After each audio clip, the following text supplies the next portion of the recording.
Good morning, ladies and gentlemen. This is James Ramos from At the Quarter Pole, and I have my vulnerable favorites for 2022 Breeders' Cup this year. My first vulnerable favorite would be Flightland in the Breeders' Cup Classic.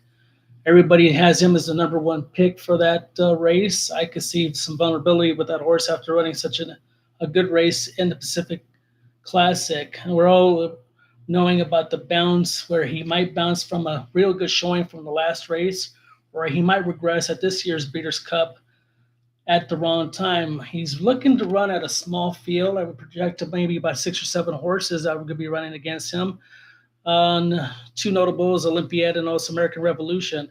I think this might regress and he might be able to get a better price with either Olympiad and American Revolution. I know everybody thinks he's the best horse since Nick's Go, and rightfully so.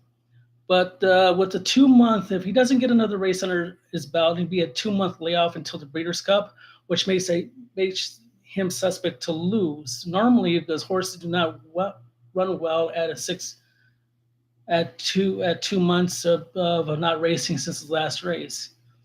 So he's my first number one vulnerable favorite. My second would be Modern Games. He just won the Woodbine Mile just on this past Saturday. He's looking to be the big time favorite for the Turf Mile.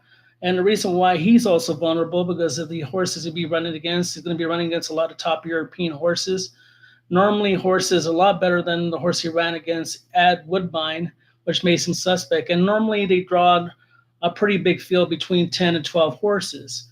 If he gets boxed in, or if it's a slower, come out by a slower pace up to the front end, because he likes to come out the pace. He's not even a stalker. He's about a mid-pack closer, and he's going to have to be maybe a little bit closer, so he doesn't have to make such a big run at Keeneland. Because Keeneland normally at that last quarter of a mile, that stretch comes really fast, and the finish line gets there really quicker than other tracks. And those are my take for the two vulnerable favorites for this year's Breeders' Cup Classic. This is James Ramos from At the Quarter Pole. If you want to reach out to me at Twitter, my Twitter account is James Ramos at 36 Factors. Thank you and have a good morning.